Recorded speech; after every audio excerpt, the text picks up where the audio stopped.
Welcome to Art Ed Radio, the podcast for art teachers. This show is produced by the Art of Education, and I'm your host, Tim Bogatz.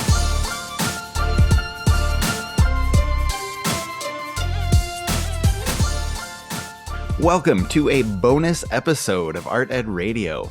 We're recording this show from the Art of Ed booth at the NAEA National Convention in Chicago, and it's entitled Finding Your Happiness as an Art Teacher. Andrew is right here with me. Andrew, how are you? Oh man, I'm doing good. I feel like my cup is overflowing with joy and happiness, which I think I needed that after the last couple podcasts we did together, which was all grumpy and curmudgeon-y and everything. Right. This is perfect to get you out of that funk. It neutralizes the palate, cleanses the palate. I'm ready to go back to work after spring break, so it'll be great. Yeah, no, and I feel like, the national conference always comes at such a great time of the year. Like, we've gotten through that sort of, the doldrums of January and February, but yeah, you don't see the light at the end of the tunnel. So you just kind of take this chance to refresh and kind of recharge, and it's awesome for me. I love coming to these. Mm-hmm. Yeah, for sure. And I guess I'll direct the first question at you. If we're talking about finding your happiness, okay, what about you? What makes you happy as an art teacher? Oh man, I actually wasn't expecting you to spring that one on me. I thought we were just holding our we audience. We just talked to everybody else today. Yeah, to everybody else. I got to say, okay, right off the top of my head, I had a moment not too long ago in the art room that sometimes as an art teacher, you have those moments where you're like, man, I wish someone was videotaping that or audio recording that. Because that kid just got to a place, an epiphany or a level of understanding, like he gets it. Like the cartoon is you see the light bulb over a kid's head. Yeah. Like I had a moment like that with this kid in my graphic design class. And I was just like, Jack, you've learned everything. You've mastered everything I've shown you. And I told him, I was like, I'm so proud of you. And like, it was kind of funny, but it was also like incredibly true. And I love those moments. And, as a teacher, you have them, all the time, here and there sprinkled throughout the year. So to keep those, lock them away in a little happiness folder deep inside your heart, Tim. That's what you got to do as a teacher. That's good. I like that. Yeah. And as we started discussing, I guess, the idea of doing this episode, doing a live show from the convention, we started talking about, all the reasons that it would be a good idea. And we kept coming back to that happiness factor because there's this environment here and there's this energy that, is built on positivity, on inspiration. And I think it serves really well. And so we decided to talk to as many people as we could that kind of came by the booth about what makes them happy as an art teacher. So we'll get to those in just a little bit. But, I want to talk to you more overall about just kind of being at this conference and what has worked for. Like, what do you love about being at a national conference? Oh, that's a good question. So this is the second one I've been to. I went to New Orleans last year for my first time and then this one. And I had this thought, while in Chicago, I was walking around, I was like, I don't think there's a bad art teacher here. Like you think about it, there were probably like around 6,000, there's about 6,000 people here. Yeah. And these are all the good people, and I don't want to skew this negativity here, because we're talking positive, but we've all worked with some teachers who kind of put in their time and do what they got to do and check in, check out. These are all the teachers that go above and beyond the extra mile, that are interested in engaging and pushing themselves and recharging their batteries. And like you said, I mean, the energy is palpable and it really does recharge you. I've gone to a ton of my state conventions, but the national ones, it's like that, but to like the 10th degree. I always walk away with like new ideas and new energy and just really, really excited.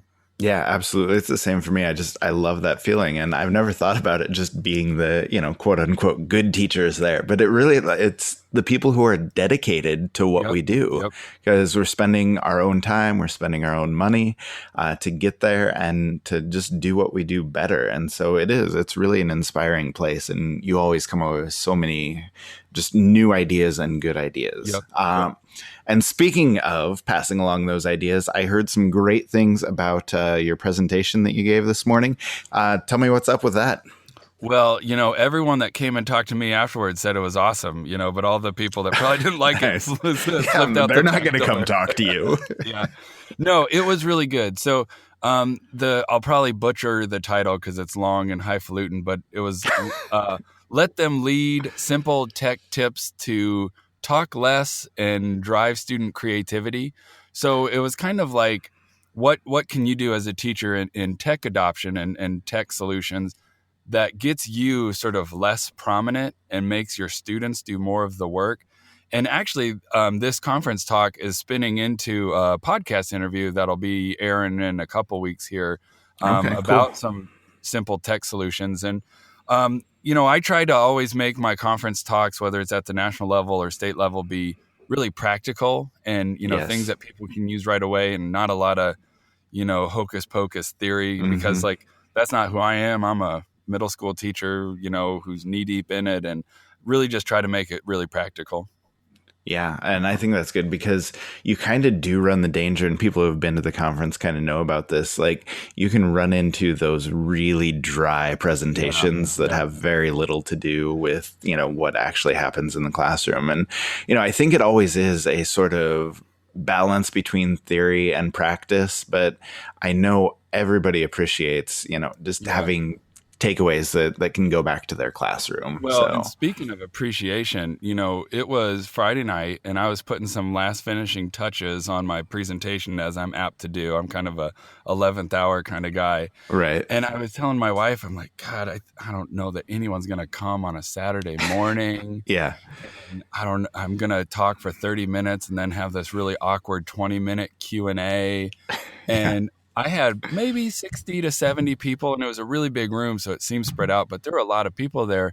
And I've never ended a conference talk and thanked the audience, but they were like so fun and so engaged. Nice. And nice. Yeah, I mean, I got done with 2 minutes left, and they were kind of asking me questions along the whole way, and I was just like, thank you guys for being like a really fun audience on a Saturday morning. So even though I was like on the show or presenting, I still felt like I got a lot out of it by the great questions that they were asking me. So yeah, that's really cool. Yeah. And I assume the big audience just comes from you being so famous from this podcast, right? Well, the funny thing is they all showed up and they looked at me and they're like, "Oh, you're not Tim." And then like I lost so many people. It's like, oh, I thought it was the other guy. Oh, that's funny.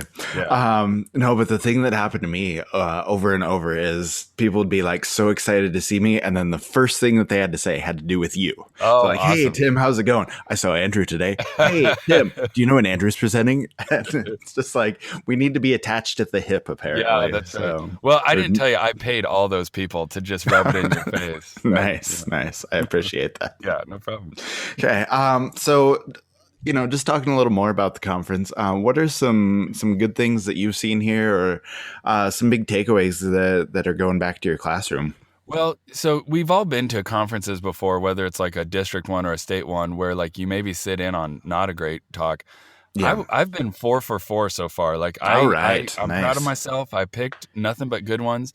I saw a talk on the art and design and implications of video games that really kind of blew my mind, and I really, really dug that one. But I almost got to say, I kept bumping into friends in my PLN, people that I see once a year from, the Grundlers in Texas, people from Illinois, even people from Iowa that I don't get to see very often. Yeah. I actually felt like I spent more time just talking and hashing out ideas out in the hallway and connecting with people than I almost did in the sessions. And sometimes, I mean, that's okay. Like you need that time to get with like-minded people and bounce ideas off and just kind of, network a little bit.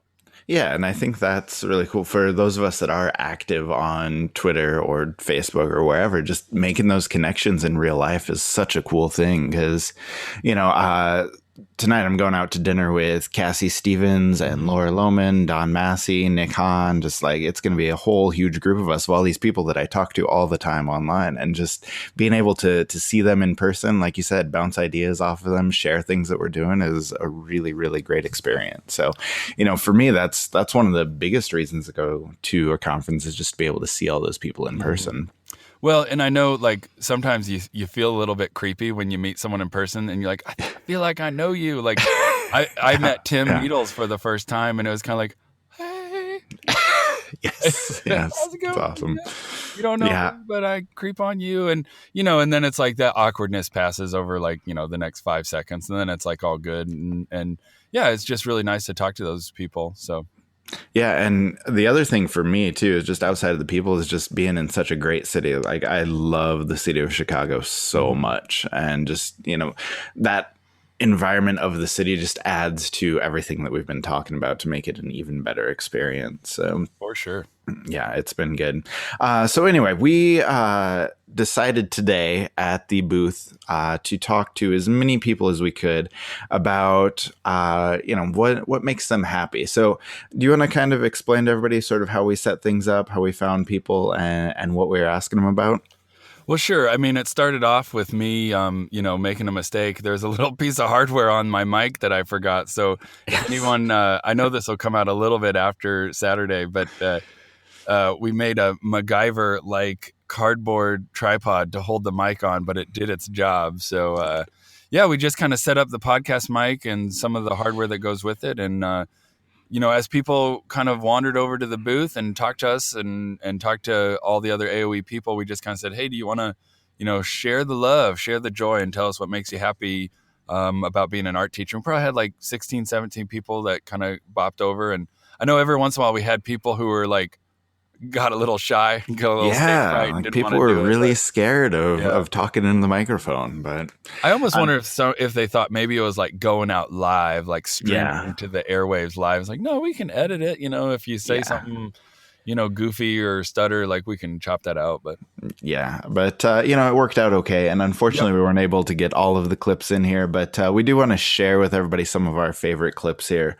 to, like we said, spread the positivity and talk a little bit about what makes us happy. And out of all of the interviews we did, I think maybe the most enjoyable for me was talking to all the pre-service teachers who were just like so excited about everything that's coming in the future for them. My name is Angie, and I'm a pre-service art ed student, and I think what I'm really looking forward to right now is just being able to work with the students. I really love kids, and I'm not sure what level I'm going to teach at, but I'm just really interested in being in the classroom with the students and teaching them things and allowing them to be creative. My name is Tyler Stanton. I am a pre-service art education student from Edinburgh, Pennsylvania. I'm most excited to start teaching art because I also have a background in wood furniture design, and I want to make connections with the wood shop or tech ed classes that are at my school. Hey, my name is Lori. I'm from a small town in Weedville, Pennsylvania, and I go to school at Edinburgh University. I will be a future art teacher. I'm very excited for my students and to see all their creativity come out, and I'm just overwhelmed with excitement. Yes. I'm Daryl. I'm from Pittsburgh, Pennsylvania, but I go to school up in Edinburgh, Pennsylvania, and I am going to school to be an art teacher, and I'm most excited about just everything. Like, I can't pick just one thing to be just specifically excited about. I'm just excited to get in there and like start teaching because I know this is what I want to do. I love what Tyler said in there about making connections with woods classes and shop classes, because we talk all the time about connections we make with other subjects, integrating things, but tech classes or shop classes are rarely part of that conversation. Mm-hmm. I know we both taught elementary, and sometimes the kids, they're so excited, like Yes. they can't even contain it. And with middle school and high school kids, they're a little bit more cool and aloof, and they don't want to share Right. excited for school. But I do kind of miss that with the little Oh, second grade yeah. and third grade kids. Yeah, absolutely. Just they come into the room or you come into their room and just the pure joy on their face. It's fantastic. And, I don't see that nearly as much now with the high schoolers, but let's listen to a couple thoughts on that too. Hi, my name is Susan, and I teach in Deerfield, Illinois. I just love seeing all the kids every day, K through 5. Well, I just love seeing how much they love art and how excited they are. And I love every day when the first graders are walking out of the room and they're saying, I love art. I love art. No, I love art. No, I love art. So anyway, it's just the cutest thing. And they each want to let me know how much they truly love art. Hi, Hi, I'm Shannon from Canada, and I teach at the Rosedale Day School in Toronto. And what makes me happy as an art teacher is just to see the kids loving making art. So one thing I really love is when the kids come to me when I'm like picking them up from the class, and they're like, "Can we have a drawer day?" And what a drawer day means is that I have a drawer full of random stuff, and I just collect it, and they love it. And then I give them colored masking tape and lots of other cool materials that I find from the dollar bin or like random stores. And they put it together and they make the most beautiful sculptures, and it's theirs, and they really feel proud of them, and they're showing their individual creativity. I absolutely love that drawer idea. And we were actually talking about this when we were recorded because, all of my drawers are so like specifically organized and labeled. And it's kind of crazy to think there's just like this drawer of random crap that kids love so much. Oh, yeah, that's a really great idea. I mean, this is a tab person extraordinaire to just be like, here's the stuff, have at it. And that was just really, really cool. Yeah. And, it really does generate the excitement for the kids. But, the coolest thing about that, though, is excitement about making art is definitely not just limited to the kids. There's a lot of excitement that we have ourselves just in what we're able to do every day. So let's listen to Vidi talk a little bit about that. So my name's Vidi, and I teach in California. I teach kinder and first grade art. And what makes me happy as an art teacher is I love going into the classrooms because I push in and seeing all the kids get really excited about having art. I think that art is so important. I mean, art is really important in their lives, and so it's really exciting to see that they're really excited. Another really common thread that we heard from a lot of people was that idea of passion. They're passionate, sharing the passion with their kids, seeing the passion, those light bulb moments. And I think that was a pretty common thread we heard from a lot of people. I'm Danielle Arneson from Wisconsin. I teach in a small district, Howard's Grove School District. And right now I have the best high school class. I teach middle school through high school. My high school class right now is actually really small, 8 students only, ranging from freshmen to seniors. I have a mix of special ed kids, a valedictorian kid, and 2 foreign language students, foreign exchange students in the class. But the best thing about it is that they all get along awesome. And from the freshman girl who comes in and teaches the valedictorian senior boy to the foreign exchange students teaching each other about different types of words. All the projects can be integrated between everybody, and it's just a great class to teach. Hi, my name is Sarah, and I am an art teacher at Jenison High School around Grand Rapids, Michigan. And being an art teacher is really rewarding. It is my first year teaching, and I have learned a lot, but especially how passionate I really am about the job, and getting used to teaching something that I am passionate about, but seeing that passion ignite in my high school students is incredibly rewarding. That is such a big part of why we do what we do. And I love what Danielle said about different types of kids coming together in the classroom to kind of form that community. And once you have that going, you really can pass along, all of your excitement, all of your love for what we do. And sometimes in the course of your teaching, you can discover a new passion. And we talked to Joy Schultz about this. And if anybody doesn't know Joy, you need to check her out. She does some great things, and she's just transitioned in the last year or so to more of a choice-based classroom, and she's got some awesome learning platforms that she does with it, presented on those that were great. And yesterday, I went to go just check in and say hi real quick before she gave her presentation, and I found out that she did not have a projector in her room, which is ridiculous if you can imagine trying to present without a projector. And she actually got one from another room, and security stopped her and took it back and put it into an empty room and wouldn't let her have it. So I feel for her, but props to her for presenting without a projector and still rocking it. So that's awesome. Good on her. But let's listen to what she had to say about what she loves about teaching art. Hi, this is Joy Schultz from Little Rock, and I teach high school. The best thing about art education is choice-based education because students learn to be authentic artists. And Andrew, you're kind of in the same boat as she was, but did you find there was kind of a discovery of a new passion or something else that you loved when you switched over to more of a choice-based format? Oh, for sure. It's been probably about 3 years since I really feel like I made the transition. And I mean, it's always changing a little bit, but definitely that year was kind of a magical year. I felt like everything was kind of clicking. And, I think with any new initiative or direction you take it, then you do that for 3 or 4 years and you're like, okay, now Mm-hmm. what's the new seasoning I need to sprinkle into this? And maybe now it's more design thinking or STEAM stuff. So I think, a quality teacher is looking for ways to ever be evolving and not just kind of resting on their laurels of like, yeah, got my really good 8 projects. Yeah. That's what I really, really like about Joy and so many of these tab people is how reflective they are and how they're always kind of looking at best practices and evolving.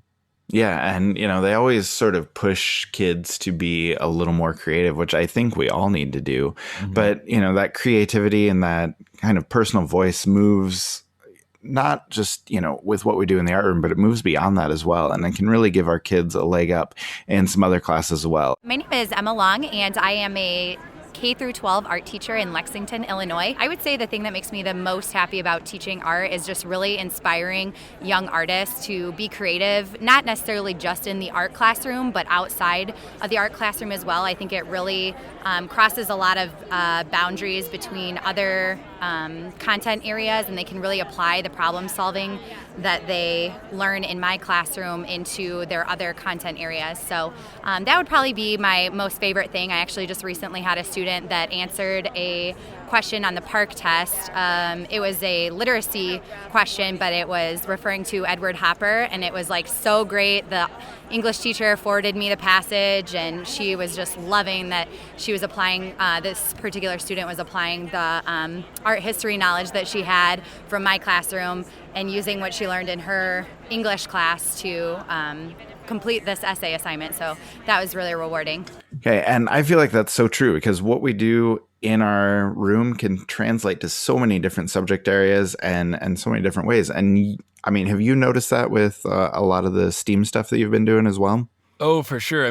I think it's a whole outlook that I adopted maybe a year or two ago that was, I've really wrestled with the notion of training future artists. Like, I don't really care for that paradigm or that way of thinking. Because, if we're really being critical of it, you might have 100 students at the high school level and you might have 2 or 3 that make a career out of it.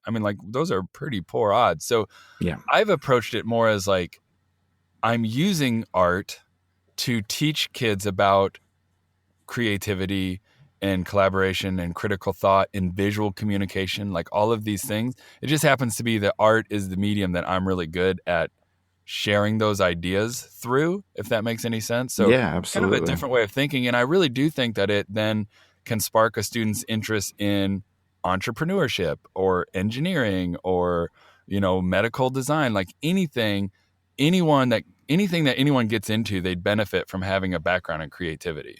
Yeah, for sure. And then we'll go ahead and wrap it up here. We got one last quote that I think was probably the best one we heard, because he talks about the effect that art can have on our students' lives, not just, inside the classroom, outside the classroom, other classes, okay, but what it can do for someone's life. So listen to this from the great Tim Needles. I'm Tim, and I teach in New York. What makes me happy as an art teacher is getting to see all the creative expression students bring, and really, I think art can save lives. I've seen so many students that have come to my classroom when they are not doing well in school and they're just not happy there, and art turns their life around.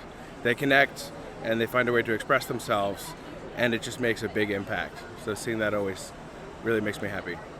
Oh man, that quote is so great. And it's funny because I just had a conversation the other day that is just so similar to this. Tim, at the beginning of the conversation, you asked, what was our favorite thing about the conference, or what are we getting a lot out of? Right. And I got to say, every once in a while, I kind of snuck across the way yesterday to go check out the Comic-Con. Yes. That was so awesome. Now, I didn't pay the money to get in, but there was so much good cosplay going on. And you could see so many different characters, so many different people just dressed up as honestly, like half the time I didn't know what. Right. Every once in a while, like I had to say, like, I'm sorry, you're awesome, but I do not know what realm or dimension you come from. Enlighten me. Revoke my nerd card now. I did not know who you were. I'm sorry. But the funny thing is, I'm walking across the hallway and I see these two guys and they're just awesome looking. And I followed them on Facebook because they're such cool guys. I got to give shout out and props to the Wardrobe Armory. That sounds so cool. So I'm like, oh, you guys. And it feels a little weird, but I stopped them. I was like, I got to take a picture of you guys. And I was with a friend of mine from Iowa and she's like, hey, Andrew, you should like just get in there with them. And I reluctantly kind of got in between them and I'm posing and I feel kind of awkward because they're so cool looking. And I said out loud to my friend, I don't want to picture this. I'm just a dumb art teacher. And the guy next to me who has this super awesome homemade foam helmet that is smoking, by the way, with like dry ice inside, rips off his helmet and he says, hey, man. I was kind of like, oh, did I say something wrong? Like he was like very adamant. Hey, man.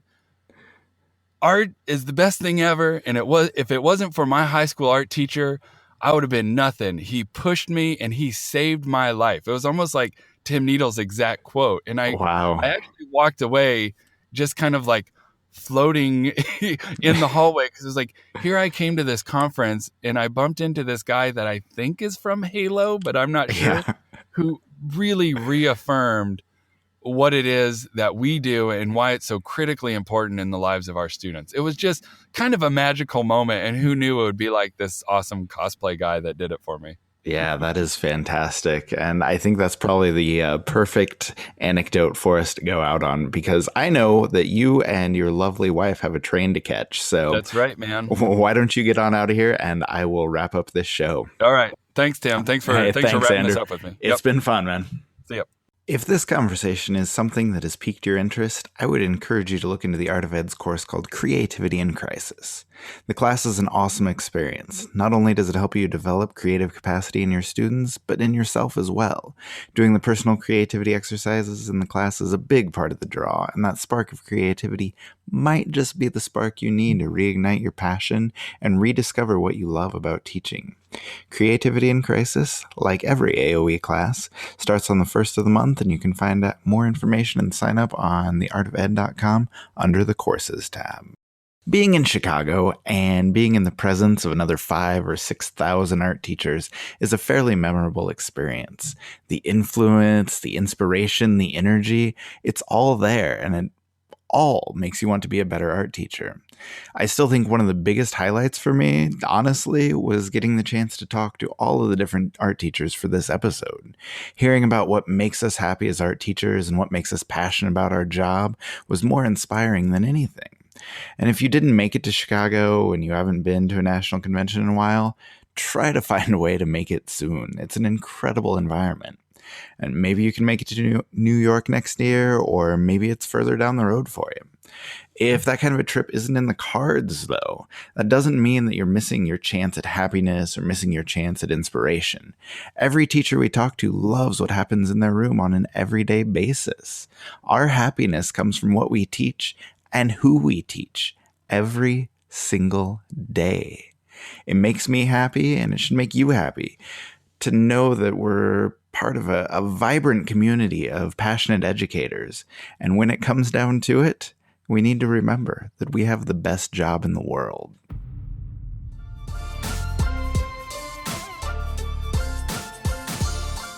Art Ed Radio is developed, produced, and supported by the Art of Education with audio engineering by Michael Crocker.